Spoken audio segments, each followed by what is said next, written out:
Hey. So just finished a phone consultation with a client, prospective client. And I asked her how much did she charge for her services. And she said, I don't know, how much should I charge? It's like, yeah, well, how about you tell me, right? So we went down through the process and we came up with, I said 2,000, right? I'm like $2,000. And she was like, well, I don't feel like I could say 2,000. Like, I don't feel good about 2,000. I know I could say 1,000. And then she told me, I said, well, are you in therapy for that? And she's like, yes, I am. I said, okay, so make sure that you talk to your therapist about, this whole what you're worth thing. And she was like, okay, I will. I said, but at the end of the day, here's the thing about price that a lot of people miss, is that we really don't get to determine the price. The market, the customer, the person you sell to gets to determine the price. They get to determine what the value is, right? So we don't know until we make the offer. And then they'll determine, do I think that it's worth that? Yes. So it's kind of like I went to TJ Maxx a couple months ago. I was searching for a handbag, right? So this will already tell you how I feel about handbags, and do I really feel like they're very important. So all transparency is, I carried a Louis Vuitton in high school because my mother was into handbags. And so for my 17th birthday, she got me a crossbody Louis Vuitton bag. Yeah. And then when I was in college, before I went back on my sophomore year, I took her Gucci, the blue one with the gray, back to school. And here's what I noticed, is that it still broke. It still got dirty. It still had all the issues that I had with my $25 purse. So once I built my multi-million-dollar company, once I did all of those things, I was like, what do I care about buying a bag, right? So a bag to me, a handbag to me, a pocketbook, a purse to me, doesn't cost more than $50, $100. Like, that's my limit. Okay, so that's just preface to this story of, I go to TJ Maxx, I go to buy a bag, and there's a bag in there that's discounted to $299, right? Like $299 at TJ Maxx? No. So I asked on my Facebook, hey y'all, like, am I like totally out of this thing, or are bags $299 at TJ Maxx now, right? It wasn't a designer I knew, so maybe I just didn't know about this person. Maybe I just didn't get it, right? And they were like, what? No, TJ Maxx. And so this other person who was a former buyer, hey, Tanya, said, oh, well, the quality is nice. And I still can't do it. And I know that it's me in my brain, right? It's me saying, yeah, no, that doesn't make sense to me. That just doesn't make sense to me, right? Because I don't think it's worth more than the $30, $40, right? I don't think it's worth more than that. So I have a hard time spending $299 at TJ Maxx. And then here's my second challenge, is their refund policy. I know that when I buy at Ross, at TJ Maxx, at Home Goods, at Marshall's, at Burlington's, all of those, I know that if you take it back, it like has to be an act of God, right? The receipt has to be there. It can't be over 30 days. They inspect it to make sure that you didn't. Yeah, I know. So I know that going in. That's why I don't buy much there. Yeah. And I can't spend $299. So the customer ultimately determines the price. That's the reason for that story. The customer ultimately determines the price. And we don't know yet. So she was just starting. So I said, I know that you've been taking all of these coaching programs and doing all this stuff, and you haven't even gotten clear on what you sell. So you're still at like step 0.1. You're not even at the 101 level. There's 15 more things that need to happen after you get clear on what you sell, right? We need to validate your offer. We need to put it out. We need to get somebody to buy it. You know, back in the day, I used to say, go sell 2 people that aren't related to you. Now I can tell you to go on social media and see if you can sell it there. If people raise their hand, say that they want it, okay, now we know. And now from there, you tell them the price, and now we can validate it so much quicker than we could in the offline world, right? But I'm like, okay, you know, so what was your goal? Oh, I did my vision board. You know, I love this gal. I love her because it really kind of breaks down everything. Oh, I did my vision board. And my vision board, I want to get to 1 million by the end of 2025. I'm like, all right, so at $2,000, we need 500 people.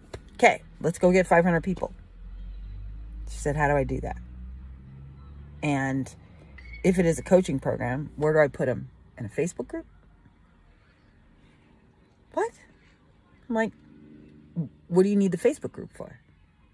Oh, because is that how I'm going to deliver everything? It's like, so what were you spending your money on? Who told you this stuff? No. I said, you can just give them the Zoom link and they can all jump on the Zoom link. Right? Like, no idea. So first of all, I'm pissed off that somebody even took her money, right? And didn't teach her the right way. The charlatans are out there. And second of all,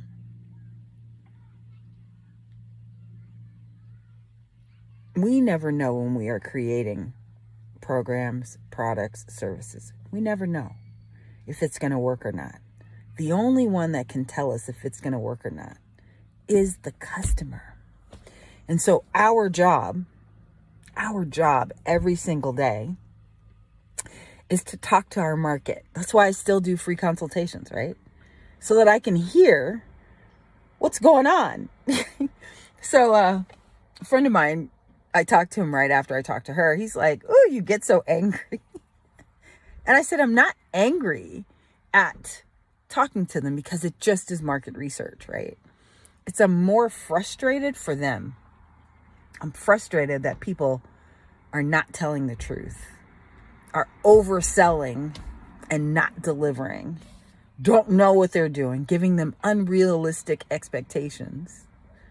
Because she's like, oh, I can't do, okay, so you're going to sell 1,000 people in 2 years, right? Remember she said she couldn't do the 2,000.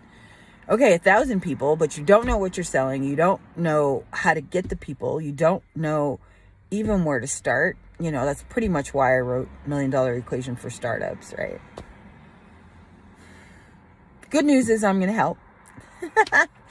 And so if you find yourself in that spot, like really unclear, because that's what's preventing you from getting to where you want to be, is you're not sure what you're supposed to do, what the next step is. I just tell you what to do and you go do it. Now, here's a caveat. Okay? There's a lot of people who go into coaching programs, and so I don't blame the coach because it's the person. They just do what they like to do. Not what the program designed. They do what they like. Like they picked what they liked, what they were comfortable with, and that's what they implemented. And then when it didn't work exactly the way that it was supposed to, then the coach was bad. No, it was you. So if there's any one thing that you change going into this next year, right, be sure to check yourself and say, am I the problem? Did I implement exactly what they said to do? Did I procrastinate? Did I, right? As we are making vision boards, faith without works is dead, right? Creating all of this stuff, yes, we can manifest it, but what we are truly manifesting are the actions that we put in place, right? I think I heard Carrie Washington. She said, yeah, you know, I pray for it. I pray for the bus to come. And then I run like hell to catch it. I run like hell. That's the work. That's the work that we put in. So day 28, this is your day 28 of Marketing Fun. All about pricing again, but that the customer gets to determine the price, not you. And the last thing you want is that they pay for something and at the end they go, wasn't really worth it. Because we want clients to do 3 things. We want them to stay. So after they've bought from you, you want them to buy again, right? Pay, which is number 2, pay again, and refer and tell other people. So if you charge them too much and didn't deliver the value, all on that, I'm worth $10,000, but you didn't deliver $10,000 worth of value, then they won't stay, pay, and refer. Now you have to start over every single month, and you never get to the million. You never get there because you have to start over every time and go get a new customer and go get a new customer instead of leveraging the existing customers that you have. All right, y'all. I love you for free. I'll see you tomorrow for day 29 of Marketing Fun. Hopefully this helped. Still doing free consultations. I've got some additional spaces available. Next week is kind of crazy because the event in Vegas is next week. So that's kind of crazy. But if you can get there, we'd love to have you. So just reach out, or if you can fit in my calendar, please let's have a chat, because I'll tell you, when we finished, she had a plan of what she should do now. She had a plan of what to do before she even joins the program, because I give you homework to see if you're eligible to come work with us. Right? But she's got her plan, and she's well on her way to that million. I want to do the same for you. All right. Mwah.